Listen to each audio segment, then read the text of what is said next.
నమస్కారం వార్తలకు స్వాగతం. ముందుగా ముఖ్యాంశాలు. టీడీపీ పోలిట్ బ్యూరో సభ్యులు వరరామయ్య మీడియా సమావేశం. వైసీపీ నేతలపై ఫైర్. మాజీ ఎమ్మెల్యే జగ్గారెడ్డి ప్రెస్ మీట్. ఇరు పార్టీలపై ఫైర్. వారాహి విజయబేరి బహిరంగ సభలో జనసేన అధినేత పవన్ కళ్యాణ్ పాల్గొన్నారు. ఈ సందర్భంగా ప్రజలను ఉద్దేశించి ఆయన మాట్లాడారు. ఏర్పాటు చేసుకొని వారి మాట కాదన్న వాళ్ళని ఈ రకంగా చంపేయటం, హింస పెట్టడం, బెదిరించటం, మానసిక క్షోభకు గురి చేయటం వాళ్ళకి అలవాటైపోయింది. ఆ కళ్ళకుంటలో వాళ్ళ సొంత గ్రామంలో ఏజెంట్గా కూర్చోవటం అతని పాపం అండి. ఒక దళితుడు, ఒక మాదిక కులానికి చెందినవాడు ధైర్యంగా నా తెలుగుదేశం పార్టీ తరపున నేను కూర్చుంటానని ఏజెంట్గా కూర్చుంటే చంపేస్తారా? అంటే ఎస్సీలు ఉండొద్దా? ఈ రాష్ట్రంలో ఉండొద్దా? నా ఎస్సీలని ఓట్లు దొబ్బుకు తిని ఈరోజు చంపేస్తారండి ఎస్సీలని. నేను అందుకే జగన్మోహన్ రెడ్డి ప్రజాక్షేత్రంలో తేల్చుకుందాం ఉన్నాను. ఇదా ప్రజాక్షేత్రం తేల్చుకోవటం అంటే? ఈ రాక్షసత్వమా? ఎక్కడ వాడు ఇది చంబల్లోయ గ్రామాలకు 100 గ్రామాలు కలిపితే చంబల్లోయలో ఈ కళ్ళకుంట గ్రామం అని చెబితే సిగ్గుపడాలా? అక్కడున్న పోలీసు వ్యవస్థ కూడా ఆలోచన చేయాలా? ఈరోజు నా బిడ్డ అంతా భార్య బిడ్డలు ఎటో పోయారు, వీడు ఎటేటో తిరిగాడు. ఈరోజున ఇక్కడికి వచ్చారు కాబట్టి ధైర్యంగా 2 మాటలు చెప్పగలిగాడు. ఇక్కడ 13వ తారీఖున జరుగుతాయి. ఈరోజంతా 26, 13 రోజులు ఎక్కడెక్కడో తిరిగాడు. వాడు ఎంత బాధతో తిరిగి ఉంటాడో, ఎంత వేదంతో తిరిగి ఉంటాడో, ఎంత భయంతో తిరిగి ఉంటాడో. భార్య బిడ్డలు ఎక్కడో ఉన్నారో, వాళ్ళు బతుకున్నారో చచ్చారో తెలియని పరిస్థితి. నేను అడుగుతున్నా, అందుకే అసలు దళిత వర్గాలకు అసలు స్వాతంత్రం వచ్చినట్లా ఈ భారతదేశంలో? రాజ్యాంగం లేదా? పోలీసు వ్యవస్థని, ఆ మాచంలో ఉన్న పోలీసు వ్యవస్థని ఏమనాలి? వాళ్ళు పోలీసులో ఇంకా సిగ్గు లేకుండా ఆ సజ్జల రామకృష్ణారెడ్డి, ఆ అంబటి రాంబాబు వీళ్ళందరూ మాట్లాడతారు అక్కడ. వాళ్ళకేదో ఏది పిన్నెళ్ళకేదో అన్యాయం జరిగిందట. సిగ్గు ఉండాలి మాట్లాడటానికి, శరం ఉండాలి మాట్లాడటానికి. ఏం సమాధానం చెబుతారు? ఈ మాది కులస్తులైన ఈ మాణిక్యరావుకి, వాడి భార్య బిడ్డలకి ఏం సమాధానం చెబుతారు మీరు? తప్పకుండా ఈ విషయాన్ని డీజీపీ దృష్టికి తీసుకెళ్తాం, ఎలక్షన్ కమిషన్ దృష్టికి తీసుకెళ్తాం. ఇప్పుడు ఈ విషయాన్ని అతన్ని వెంట పెట్టుకొని మా ప్లేడర్ గారు మంగళగిరి రూరల్ పోలీస్ స్టేషన్కి వెళ్తారు. అక్కడ 0 FIR రిజిస్టర్ చేయమని కూడా అక్కడ కంప్లైంట్ ఇస్తారు. తప్పకుండా ఇతన్ని చంపడానికి ప్రయత్నం చేసి, మానసిక క్షోభకు గురి చేసి, భార్య బిడ్డలను కొట్టి ఆ వీడియో చూపించడం ఏమి సంస్కృతి రా మీది, మీ దుంపల దాకా. నిజంగానే చంబల్లోయ ఆ దుర్మార్గుల కంటే మీరెక్కువలా కనపడుతున్నారు. భార్య బిడ్డల్ని కొట్టే వీడియో తండ్రికి చూపిస్తే, తన బిడ్డల్ని కొట్టే వీడియో, భార్యని కొట్టే వీడియో చూపిస్తే వాడు మానసికంగా ఎంత క్షోభకు గురై ఉంటాడండి. ఇదేమి దుర్మార్గపు ఆలోచన? ఇదేమి మీ రాక్షసానందం? ఇదేమి దెయ్యాలు రాక్షసులు చేస్తారు ఇట్లాగా? చాలా బాధగా ఉంది. తోటి కులస్తులుగా నేను చాలా బాధపడుతున్నాను. వాడికి వదిలేస్తే మా చెల్లి వెళ్ళరా అంటే చంపేస్తారు. నీ భార్య బిడ్డలు ఎక్కడో ఉన్నారు సార్, నాకు టచ్లోకి రావట్లేదు వాళ్ళు. అందుకని నేను ఎలక్షన్ కమిషన్ అడుగుతున్నా, డీజీపీని అడుగుతున్నా, సిఎస్ చీఫ్ సెక్రటరీ గారిని అడుగుతున్నా, వాట్ ఈస్ దిస్? ఆంధ్రప్రదేశ్ రాష్ట్రంలో ఉన్నామా? ఏదైనా డిక్టటోరియల్ గవర్నమెంట్లో ఉన్నామా? ఏదైనా టెర్రరిస్ట్ గ్రామంలో ఉన్నామా? ఒక్కసారి ఆలోచన చేయండి అని చెప్పి కూడా తెలియచేస్తూ, పాత్రికేయ సోదరులారా, మీరు కూడా ఇవన్నీ కూడా అన్నీ ఉన్నట్టు రాయాలా, ప్రజల ముందు పెట్టాలా? ప్రజలే ఈరోజు న్యాయ నిర్ణేతలు, ప్రజలే బుద్ధి చెప్పాలా. ఇటువంటి దుర్మార్గపు పాలకులకి ప్రజలే బుద్ధి చెప్పాలా, ప్రజలే చెప్పు తీసుకొని కొట్టాలా ఇటువంటి దుర్మార్గుల్ని. సారీ, నేటువంటి మాట నా నోట రాదు, కానీ తప్పదు. వాడి బాధ చూసిన తర్వాత ఎక్కడికి వెళ్తాడు వాడు? లక్కీగా చంద్రబాబు గారు అది గమనించాడు కాబట్టి, చంద్రబాబు గారు నాకు డైరెక్షన్ ఇచ్చారు కాబట్టి వచ్చాడు. వాడు ధైర్యంగా ఉన్నాడు. వాడు భోంచేయాలంటే భోంచేయాలి, నాకు ఎక్కదండి, నా పిల్లలు తిన్నారో లేదో. కాంగ్రెస్ నేతలు మీడియా సమావేశం నిర్వహించారు. ఈ సందర్భంగా పలు అంశాలపై వారు మాట్లాడారు. గ్రామాలకు పంపించే విధంగా ధాన్యం ఉండాలని ఆ రోజులలో మరి జవహర్లాల్ నెహ్రూ గారు దూరం ఆలోచనతోటి ఎఫ్సిఐ ఏర్పాటు చేసుకోవడం జరిగింది. ఈ ఎఫ్సిఐ వల్ల ధాన్యము నిల్వలు ఉంచుకోవడానికి, ఇప్పుడు సపోజ్ మనం ఇప్పుడు సూపర్ బజార్ బియ్యం వస్తున్నాయి చూడండి గవర్నమెంట్ పరంగా ఫ్రీగా, అది ఎఫ్సిఐ ఆ రోజు నెహ్రూ గారు ముందు జాగ్రత్తలో ఆ గోదాంలో ఏర్పాటు చేసిండు కాబట్టి ఆ ధాన్యమే ఇప్పుడు మన సూపర్ బజార్లలో ఇచ్చే బియ్యం అవే ఎఫ్సిఐ ద్వారా వచ్చే బియ్యమే.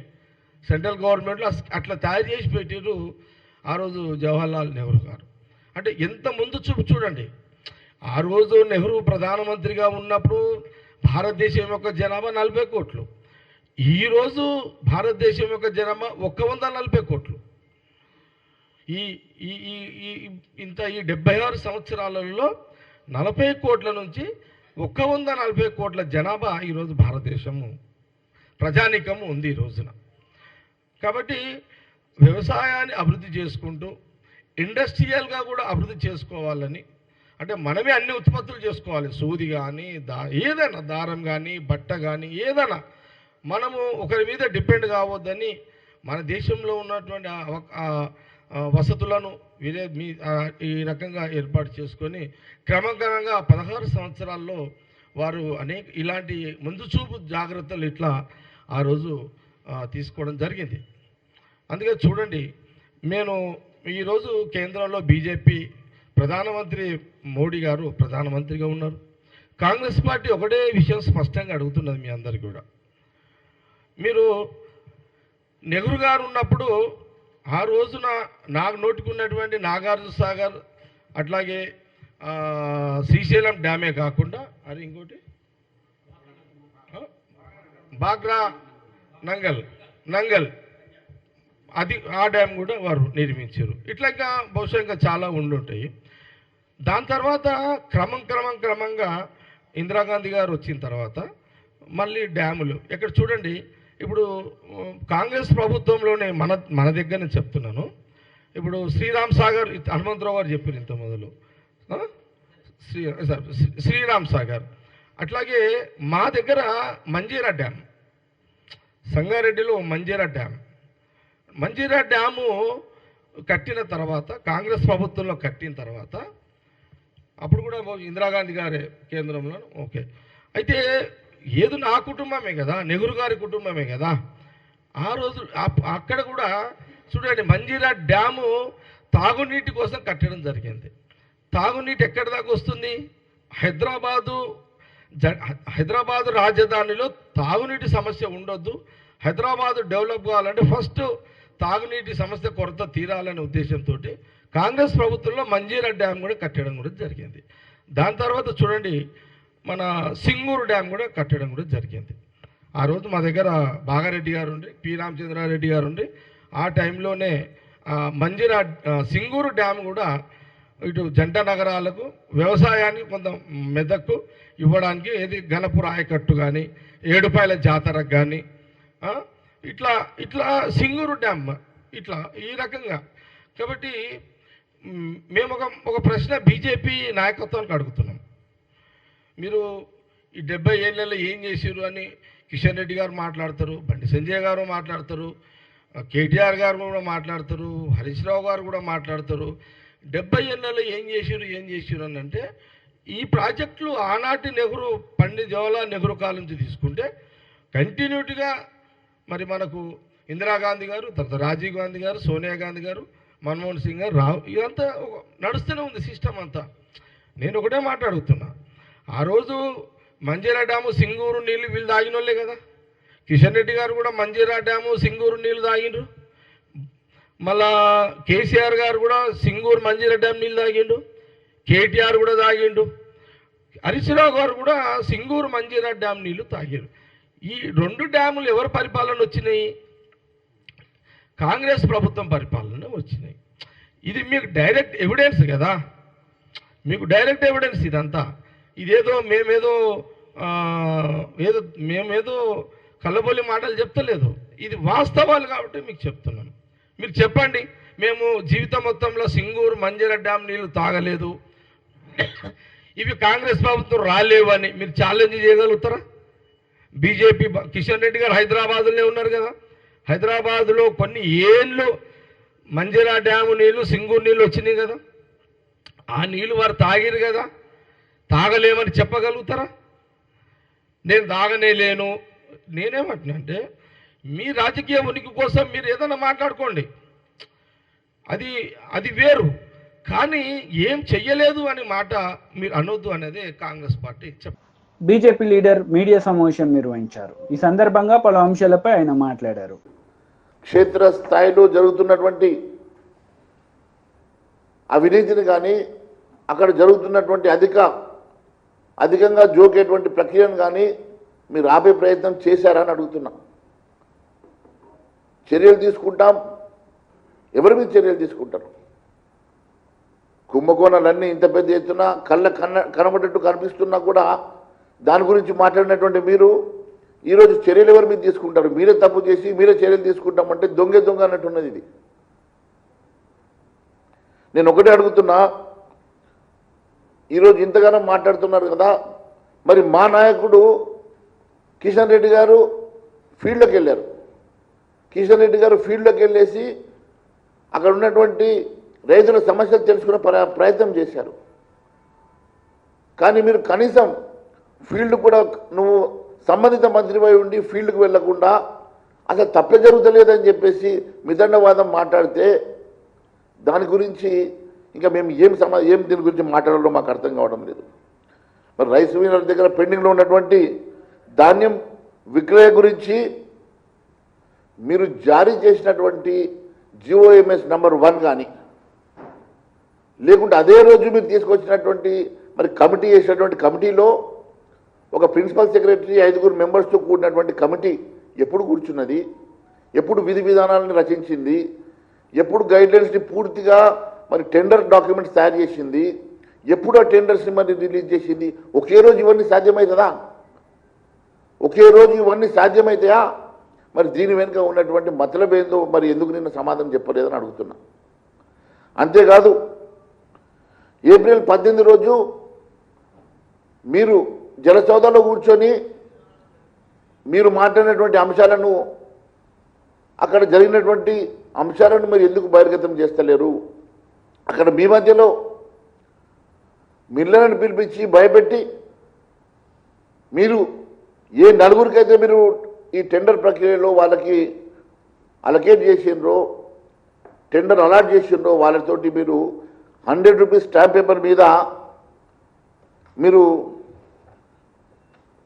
రాయించుకున్న మాట వాస్తవం కాదా? మరి ఆ స్టాంప్ పేపర్ లోపల మీరు 2007 రూపాయలకు టెండర్ అలకేట్ చేస్తే నిన్న మాట్లాడుతున్నాడు 2223 రూపాయలకు మీరు తీసుకోండి అంటే ఏం మాట్లాడుతున్నారు మంత్రి గారు?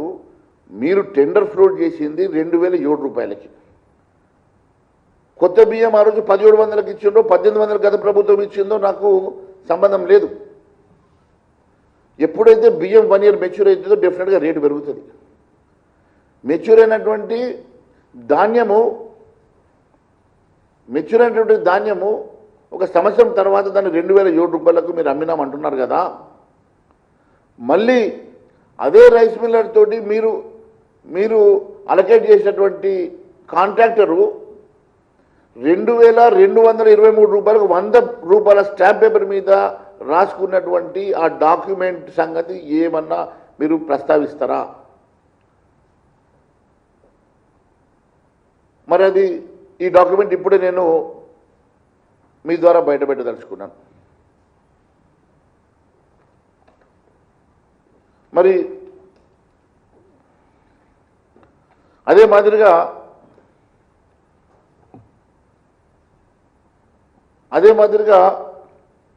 18 ఏప్రిల్ రోజు రైస్ మిల్లర్ను మీరు భయపెట్టి 100 రూపాయల స్టాంప్ పేపర్ మీద మీరు రాసిచ్చినటువంటి డాక్యుమెంట్ ఇప్పుడు నేను మీ ద్వారా బయటపెట్టబోతున్నా.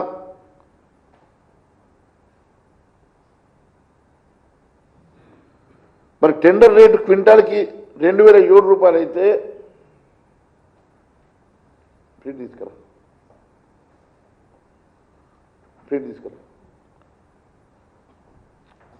2007 రూపాయలు అయితే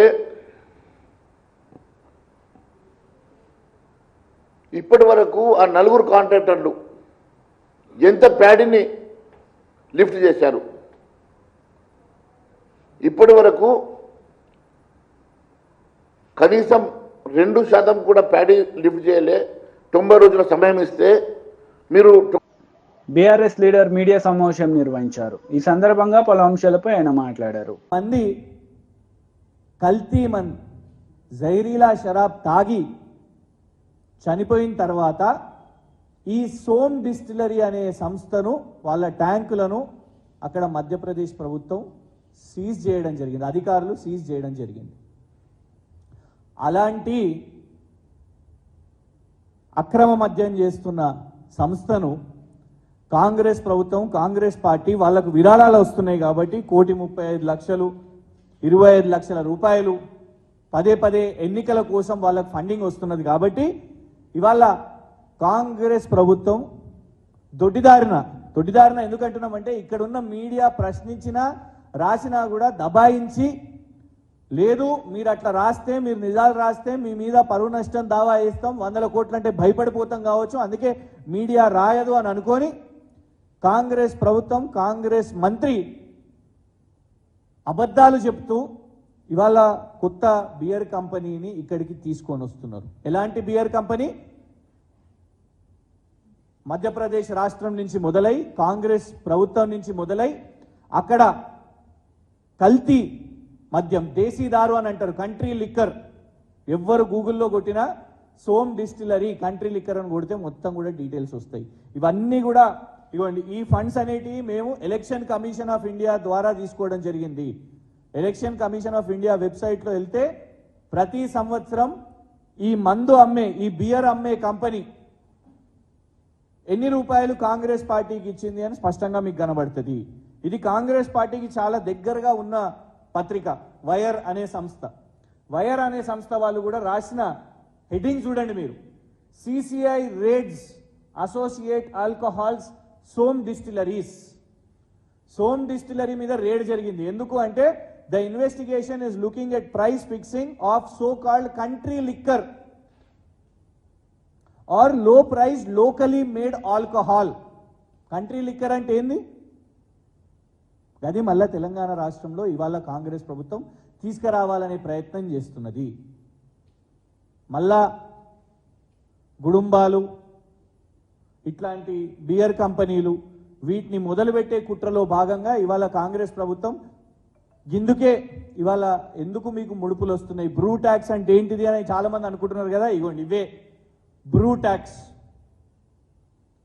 వాళ్ళు పైసలు సంపాదించడానికి ఆత్రంలా 4-5 నెలలే అయ్యి ప్రభుత్వము ఇలాంటి పాలసీలు తీసుకొని వచ్చి మధ్యప్రదేశ్లో కల్తీ మద్యం చేస్తున్న కంపెనీలు ఎవరు చేపట్టయితే అక్కడ సావులు కూడా అయినాయో, వాళ్ళ మీద రేడ్స్ అయినాయో, అరెస్ట్లు అయినాయో, కేసులు ఉన్నాయో, అట్లాంటి వాళ్ళను దిగ్విజయ్ సింగ్ గారు ఇక్కడ ఉన్న ఇన్ఛార్జు, వారికి సంబంధాలు ఉన్న కంపెనీ, కాంగ్రెస్ పార్టీకి సంబంధం ఉన్న కంపెనీ నిధులు ఇస్తున్నది కాబట్టి అట్లాంటి కంపెనీని ఇవాళ తెలంగాణ ప్రభుత్వం ఇక్కడ తీసుకొని వస్తున్నది. దీని మీద మళ్ళా కేసేస్తారా? టీడీపీ లీడర్ మీడియా సమావేశం నిర్వహించారు. ఈ సందర్భంగా పలు అంశాలపై ఆయన మాట్లాడారు. నిర్లక్ష్యంగా వ్యవహరిస్తా ఉన్నారు. మరొకసారి మేల్కొల్పి ఆ పింఛన్దారులకి ఇంటి దగ్గరే పెన్షన్ వెళ్ళాలి, పంపించండి, పంపించమని గట్టిగా ప్రశ్నించండి, కళ్ళు తెరవమని చెప్పండి. చీఫ్ సెక్రటరీకి ఎన్నికలు అయిపోయాయి, జగన్మోహన్ రెడ్డి పని అయిపోయింది, ఇంకా మీరు స్వామిభక్తి కట్టిపెట్టండి. నెలాఖరు కల్లా ప్రతి సచివాలయంకి ఏ సచివాలయ పరిధిలో ఎన్ని పింఛన్లు ఉన్నాయి, ఎంతమంది సిబ్బంది అవసరం అవుతారు, ఎంతమందిని ఈ కార్యక్రమానికి పంపించాలనేది ఇంతవరకు కలెక్టర్లతో చీఫ్ సెక్రటరీ మాట్లాడా? వీడియో కాన్ఫరెన్స్ పెట్టాడా? లేకపోతే సబ్ సిఇఓ బాధ్యత తీసుకున్నాడా? మురళీధర్ రెడ్డి కూడా సిబిఐ ఈడీ కేసుల్లో జగన్మోహన్ రెడ్డితో పాటు ముద్దాయిగా ఉన్నాడు, నిందితుడిగా ఉన్నాడు. కాబట్టి ఆయన కూడా స్వామిభక్తి ప్రకటిస్తా ఎంత దుర్మార్గం చేయాలో అంత దుర్మార్గం చేశాడు. మళ్ళొకసారి అధికార యంత్రాంగాన్ని చెప్తున్నాం, ఇవన్నీ సమీక్షించబడతాయి. ఇవాళ అమాయకులైన ఎవరైతే పింఛన్దారులు ఆ ఎండవేడికి బలయ్యారో ఆ మరణాలకి బాధ్యత వహించాల్సిన అధికారులు కూడా ఉన్నారు. వాటినన్నింటినీ కూడా సమీక్షిస్తాం. ఎవరైతే తప్పు చేశారో వాళ్ళ మీద కూడా చర్యలు ఉంటాయి. మళ్ళీ చెప్తా ఉన్నాం, ఈ నెలలో కూడా ఇమ్మీడియట్గా వీడియో కాన్ఫరెన్స్ తీసుకుంటారో, కలెక్టర్లతో మాట్లాడతారో, కలెక్టర్లకు ఆదేశాలు ఇస్తారో. చాలా క్లియర్గా చీఫ్ ఎలక్షన్ కమిషన్ దగ్గర నుంచి ఆదేశాలు వచ్చాయి, సిఇఓ దగ్గర నుంచి ఆదేశాలు వచ్చాయి. అయినప్పటికీ కూడా కావాలని ఎన్నికలు ఉన్నాయి కాబట్టి ఆ ఎన్నికల్లో ప్రభుత్వానికి లబ్ధి చేయాలనే chief secretary Jawahar Reddy, SERP CEO Muralidhar Reddy తీసుకున్న నిర్ణయాల వల్ల అమాయకులైన వాళ్ళు, ఎవరైతే పెద్ద వయసులో ఉన్న అవ్వాతాతలో, ఎవరైతే పాపం ఆ ఎండ దెబ్బకి, ఆ ఎండ వేడికి బలైపోయారో వాళ్ళందరికీ న్యాయం చేయాల్సిన బాధ్యత మా మీద ఉంది. తప్పకుండా ఈ తప్పు చేసిన అధికారులు కూడా మూల్యం చెల్లించుకుంటారు. అందుకనే మళ్ళీ చెప్తా ఉన్నా, చీఫ్ సెక్రటరీ జవహర్ రెడ్డికి ఇమ్మీడియట్గా కలెక్టర్ల కాన్ఫరెన్స్ తీసుకొని ఏదైతే వాళ్ళ 13,000 కోట్లు ఏప్రిల్ 1 పెన్షన్ ఇవ్వాల్సింది, మార్చి చివరి వారంలో దగ్గర 13,000 కోట్లు జగన్మోహన్ రెడ్డి ప్రభుత్వం వాళ్ళ తాబేదారులకి, వాళ్ళ పార్టీ ఎవరైతే ఏజెన్సీలు ఉన్నాయో వాళ్ళందరికి కూడా పింఛన్దారుల డబ్బులు 1వ తారీఖు, 2వ తారీఖు, 3వ తారీఖు కూడా రాని సచివాలయాలు ఉన్నాయి ఏప్రిల్ నెలలో. ఆ 13,000 కోట్లని ఆ ఏజెన్సీలకు డబ్బు కట్టడం వల్ల మళ్ళీ డబ్బు జమయ్యి 1వ తారీఖు, 2వ తారీఖు, 3వ తారీఖు కానీ సచివాలయాలకి ఏప్రిల్ నెలలో 70,000. మళ్ళీ మే 1 తారీఖు వచ్చేపాటికి కూడా ఏప్రిల్ చివరిలో మళ్ళీ ఒక 3,000 కోట్లు కాంట్రాక్టర్లకి, ఏజెన్సీలకి డబ్బులు ఇవ్వటం వల్ల మళ్ళీ మే 1వ తారీఖును కూడా ఇబ్బంది పడింది మనం చూసాం. మళ్ళీ జూన్ 1 వస్తూ ఉంది. ఇంతవరకు మీరు ఎంత డబ్బు ఉంది, ఇవాళ ఖజానాలో డబ్బు ఉందా లేదా, 1,000 కోట్లు అప్పులు తీసుకొస్తా ఉన్నారు. ప్రతి వారం 2,000 కోట్లు, 4,000 కోట్లు, 5,000 కోట్లు, 10,000 కోట్లు ఇష్టారాజ్యంగా, మీ ఇష్టారాజ్యంగా అప్పులు తీసుకొస్తా ఉన్నారు. మొన్న కూడా ఆరోగ్యశ్రీ సంబంధించిన ఎవరైతే నెట్వర్క్ హాస్పిటల్స్ అన్నీ కూడా రోడ్డెక్కి మరి వాళ్ళందరూ కూడా మాకు డబ్బులు. వార్తలు ముగించే ముందు ముఖ్యాంశాలు మరోసారి. టీడీపీ పోలిట్ బ్యూరో సభ్యులు వరలరామయ్య మీడియా సమావేశం, వైసీపీ నేతలపై ఫైర్. మాజీ ఎమ్మెల్యే జగ్గారెడ్డి ప్రెస్ మీట్, ఇరు పార్టీలపై ఫైర్. ఈ వార్తలు ఇంతటితో సమాప్తం. తిరిగి ప్రసారమయ్యే వార్తల్లో మళ్ళీ కలుద్దాం. అంతవరకు సెలవు. నమస్తే.